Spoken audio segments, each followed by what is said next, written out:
আজকে আমি পনির পাসিন্দা বানাবো। পনিরগুলো ছোট ছোট টুকরো করে কেটে নিয়েছি, তাতে অল্প নুন, গোলমরিচ গুঁড়ো দিয়ে ভালো করে মাখিয়ে রেখে দেব। এবার একটা ধনেপাতার পেস্ট বানাবো।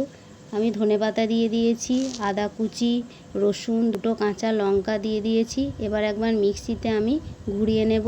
আমি বাটিতে ঢেলে নিয়েছি পেস্টটা। অল্প চাট মশলা, লেবুর রস, অল্প নুন দিয়ে আমি একবার মাখিয়ে নেব। এবার মাখিয়ে রেখে দেব। এবার একটা বাটিতে কর্নফ্লাওয়ার, বেসন, ময়দা, অল্প নুন দিয়ে আমি একবার চামচে করে মাখিয়ে নেব। এবার অল্প জল দিয়ে দিয়ে ব্যাটারটা আমি গুলে নেব।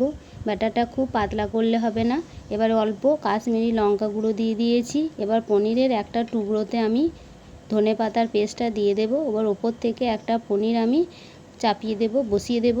এরকম করে সব পনিরগুলো আমি তৈরি করে নেব। কড়াইয়ে সাদা তেল দিয়ে দিয়েছি।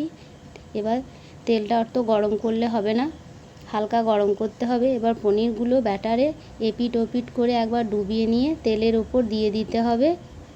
এরকম করে সব পনিরগুলো আমি একে একে দিয়ে দেব।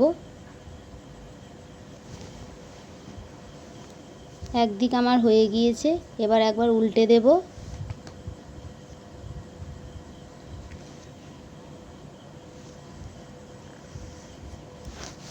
আমার লাল লাল করে ভাজা হয়ে গিয়েছে।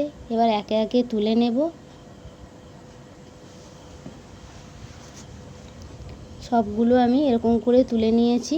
এবার উপরটা কত সুন্দর মচমচে হয়েছে। এবার একটা আমি ভেঙে দেখাচ্ছি, ভিতরটা কত সুন্দর নরম হয়েছে। আমার পনির পাসিন্দা হয়ে গিয়েছে।